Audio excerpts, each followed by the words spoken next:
అనుక్షణం పోరాటం కణకణం ప్రజాపక్షం జనసైనిక్ న్యూస్ కి స్వాగతం. ముందుగా హెడ్లైన్స్. ఆఖరి పోరాటానికి సిద్ధమైన చంద్రబాబు నాయుడు వరుస అవినీతి కేసులొక వైపు, కలిసి రాని రాజకీయ మిత్రులు మరోవైపు, అగమ్య గోచరంగా మారిపోయిన జైలు జీవితం ఇంకోవైపు. ఈ విపత్కర పరిస్థితుల్లో స్వంత జిల్లా నుండి సమరశంఖం పూరించాలనేది నాయుడి తలంపు. జిల్లా రాజకీయాల్లో జీవితకాలం పెద్దిరెడ్డితో తలపడి ఓడిపోయిన నాయుడు ఈ పరిస్థితుల్లో తలపడగలరా, నిలబడగలరా? జయహో జగన్. సదుం వాయల్పాడు మండలాలు తనకు కన్న తల్లి లాంటివని ప్రకటించిన రాజంపేట ఎంపీ పెద్దిరెడ్డి మిథున్ రెడ్డి కుల మతాలకు అతీతంగా అందరికీ సంక్షేమ ఫలాలు వైసీపీ లక్ష్యమని తెలుపుతూ మసీదుల అభివృద్ధికి 37 లక్షల రూపాయలు ఎంపీ నిధులు మంజూరు చేయించిన మిథున్. కళ్ళుండి చూడలేని, చెవులుండి వినలేని, నోరుండి మాట్లాడలేని భయానక స్థితికి ఆంధ్రప్రదేశ్. దొమ్మలపాటి రమేష్ ఆగ్రహం. కరెన్సీ నోట్లపై అంబేద్కర్ ఫోటో ముద్రించాలి. YSRCP MP R Krishnaiah demand. ఏపీలో దసరా సెలవులు ఖరారు. అక్టోబర్ 13 నుండి 25 వరకు సెలవులు వెల్లడించిన ఆంధ్రప్రదేశ్ ప్రభుత్వం. ఇక డీటెయిల్స్ చూస్తే, చంద్రబాబు ఆఖరి పోరాటం ఇంటా గెలవాలి, రచ్చా గెలవాలనే వ్యూహం. ఈ విపత్కర పరిస్థితులలో నాయుడు తలపడగలరా, నిలబడగలరా? వరుస అవినీతి కేసులు ఒకవైపు, కలిసి రాని రాజకీయ మిత్రులు మరోవైపు, అగమ్య గోచరంగా మారిపోయిన తన జైలు జీవితం ఇంకోవైపు. ఇవన్నీ టీడీపీ జాతీయ అధ్యక్షుడు నారా చంద్రబాబు నాయుడులో కసి పెంచేశాయని పార్టీ వర్గాలంటున్నాయి. తెలుగు జాతి ఉన్నంత వరకు తెలుగుదేశం పార్టీ ఉంటుంది అనుకున్న నాయుడుకి ఇప్పుడు కాలం పామై కాటేస్తూ ఉంది.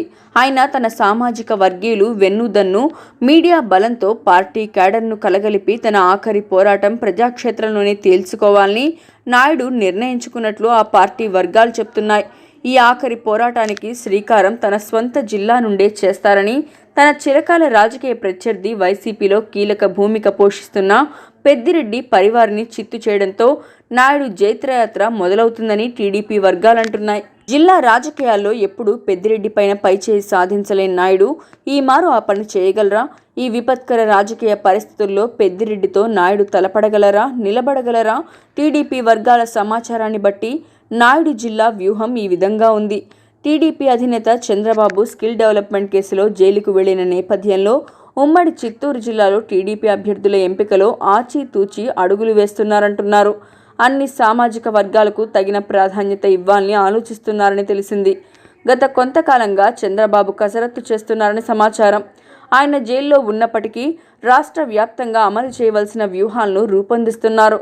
తన స్వంత జిల్లాపై మరింత శ్రద్ధ తీసుకుంటున్నారని తెలిసింది. తనను కుప్పంలో ఓడిస్తామని అంటున్న మంత్రి పెద్దిరెడ్డి రామచంద్రారెడ్డి ఆయన తమ్ముడు ద్వారకానాథ్ రెడ్డిని ఏదోలా చేసి ఓడించాలని కృత నిశ్చయంతో ఉన్నట్లు టీడీపీ వర్గాలంటున్నాయి.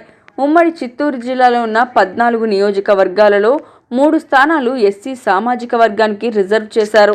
మిగిలిన 11 స్థానాల్లో రెడ్లకు 5, కమ్మ సామాజిక వర్గానికి 4, బలిజ బీసీలకు ఒక్కో స్థానం ఇవ్వాలని భావిస్తున్నట్లు సమాచారం. ఒకవేళ జనసేనకు 2 స్థానాలు ఇవ్వవలసి వస్తే వారు పోటీ పడే అభ్యర్థులను బట్టి టీడీపీలో సామాజిక వర్గాల టికెట్ల కేటాయింపులో చిన్న మార్పులుండవచ్చు. ఇప్పుడు పార్టీ వర్గాల్లో వినిపిస్తున్న సమాచారం మేరకు పెద్దిరెడ్డి ద్వారకానాథ్ రెడ్డి ప్రాతినిధ్యం వహిస్తున్న తంబళ్లపల్లి నియోజకవర్గంలో మాజీ ఎమ్మెల్యే ప్రవీణ్ కుమార్ రెడ్డిని రంగంలో దింపే అవకాశం ఉన్నట్లు తెలుస్తోంది. అక్కడ ఇన్ఛార్జిగా ఉన్న మాజీ ఎమ్మెల్యే శంకర్ యాదవ్ పట్ల వ్యతిరేకత ఎక్కువగా ఉన్నట్లు సమాచారం. మదనపల్లి జనసేనకు కేటాయిస్తారని తెలిసింది. ఇక్కడ రామ్దాస్ చౌదరి జనసేన అభ్యర్థిగా పోటీ చేస్తారని భావిస్తున్నారు.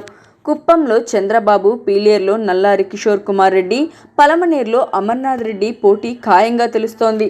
పొంగనూరులో ఇన్ఛార్జి చల్లా రామచంద్రారెడ్డికి పొంగనూరు గొడవల తర్వాత టికెట్ కష్టమే అంటున్నారు. ఆయన స్థానంలో తిరిగి అనీషారెడ్డి పేరు పరిశీలిస్తున్నట్లు తెలుస్తోంది. రామచంద్ర యాదవ్తో సర్దుబాటు చేసుకునే అవకాశాన్ని కాదనలేము అంటున్నారు. చిత్తూరులో బలిజ సామాజిక వర్గానికి చెందిన కాజూరు బాలాజీ, కటారి హేమలత, డిఏ శ్రీనివాసులు, కమ్మ సామాజిక వర్గం నుండి జగన్మోహన్ నాయుడు, చంద్రప్రకాష్, ఎన్పి జయప్రకాష్, పులివర్తి నాని పేర్లు వినిపిస్తున్నాయి. రెడ్డి సామాజిక వర్గం నుండి మాజీ ఎమ్మెల్యే సికే బాబు టికెట్టుని ఆశిస్తున్నారు. Puthalapattu incharge doctor Muralimohan, GD Nellore incharge doctor Thomas, Satyavedu incharge Helen పట్ల అసమ్మతి వినిపిస్తోంది. పూతల పట్టుకు అనగల్లు మునిరత్నం, సప్తగిరి ప్రసాద్ పేర్లు కూడా పరిశీలనలో ఉన్నట్లు తెలుస్తోంది. గంగాధర నెల్లూరు నియోజకవర్గానికి పాలసముద్రం మాజీ ఎంపీపీ జెడ్పీటీసీ రాజేంద్రన్, వెదురుకుప్పం మండలానికి చెందిన గ్యాస్ రవి పేర్లు కూడా పరిశీలిస్తున్నట్లు తెలుస్తోంది. సత్యవేడు నియోజకవర్గంలో ఇన్ఛార్జి కోసం ముడుపులు చేతులు మారిన తర్వాత అభ్యర్థి విషయంలో మార్పు వచ్చినట్లు సమాచారం. జేడీ రాజశేఖర్ పేరు పరిశీలనలోకి వచ్చినట్లు తెలుస్తోంది. శ్రీకాళహస్తిలో ఇన్ఛార్జ్ బొజ్జల సుధీర్ రెడ్డి, మాజీ ఎమ్మెల్యే ఎస్సీవీ నాయుడు మధ్య పోటీ నెలకొంది.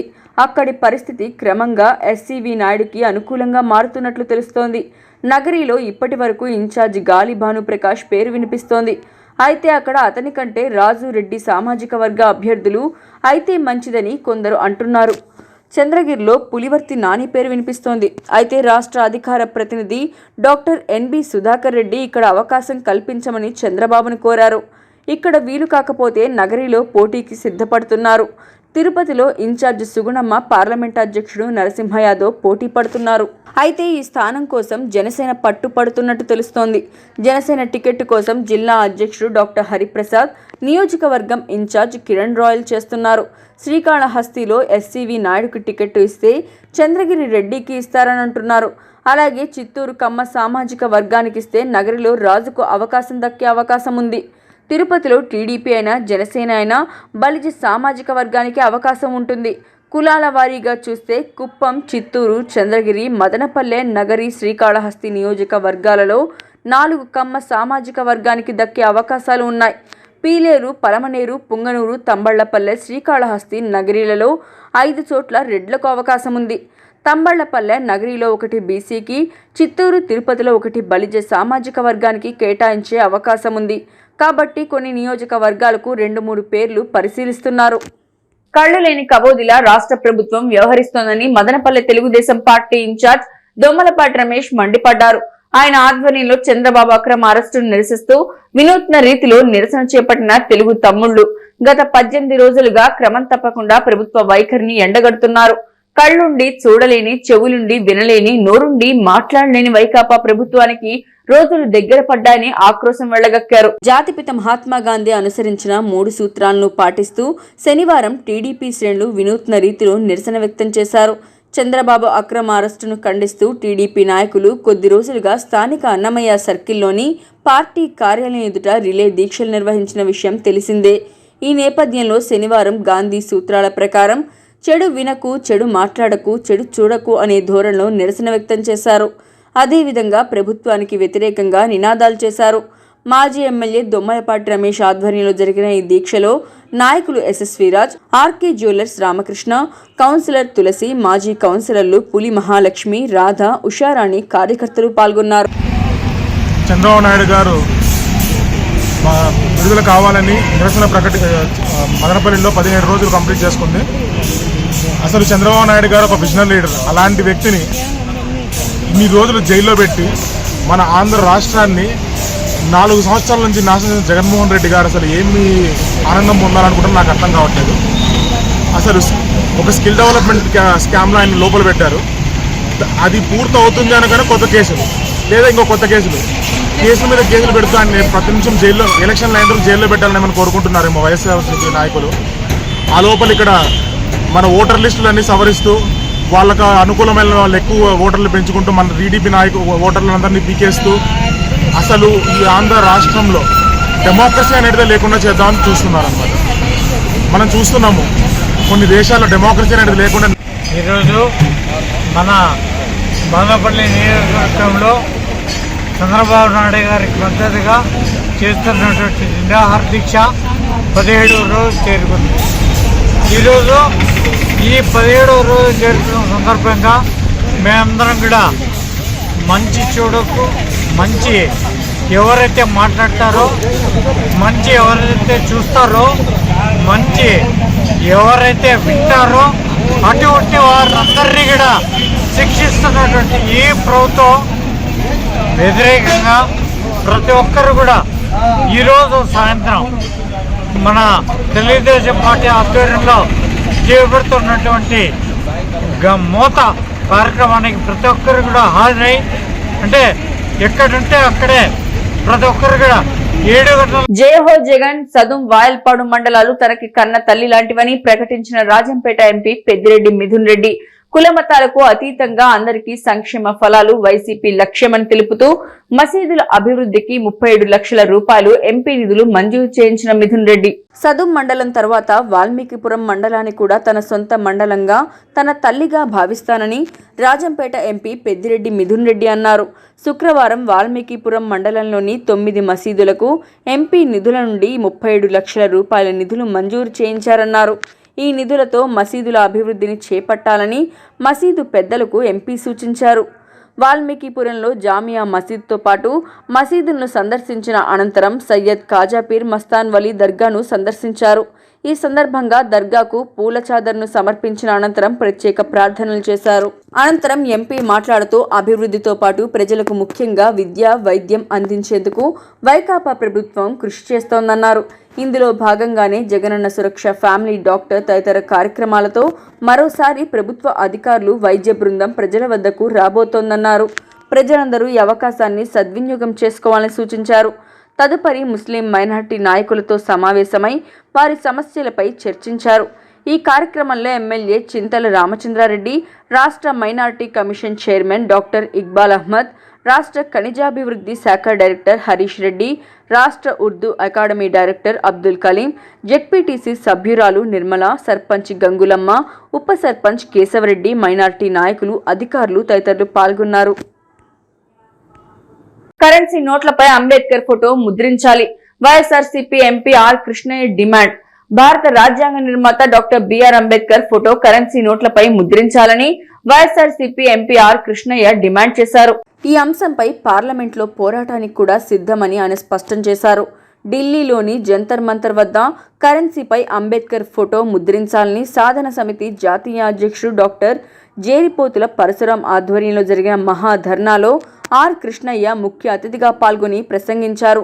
ఆర్బీఐ ఏర్పాటుకు పునాది అయిన doctor BR Ambedkar photo currency నోట్లపై ముద్రించాలని డిమాండ్ చేశారు.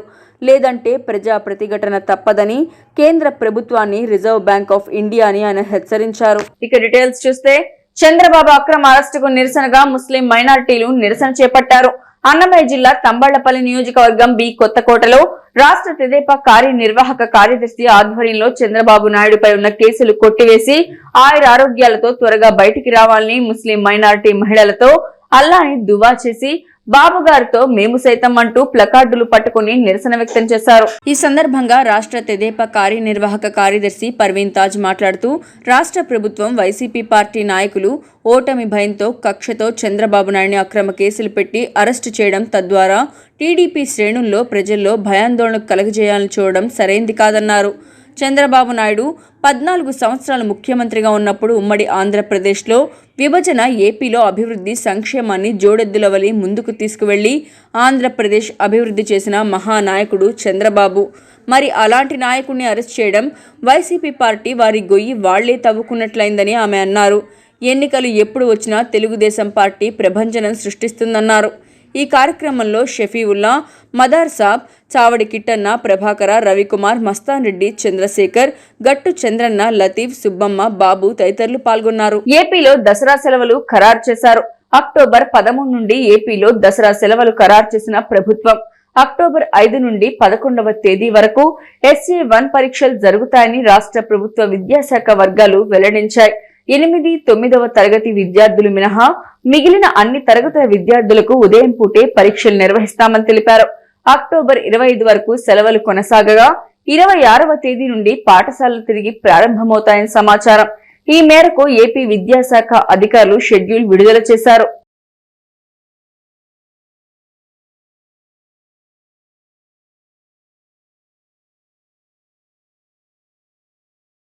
క్షణక్షణం పోరాటం, కణక్కణం ప్రజాపక్షం. జనసైనిక్ న్యూస్ ఇంతటితో సమాప్తం. తిరిగి రేపటి బులెటిన్ లో మళ్ళీ కలుసుకుందాం. అంతవరకు సెలవు, నమస్కారం.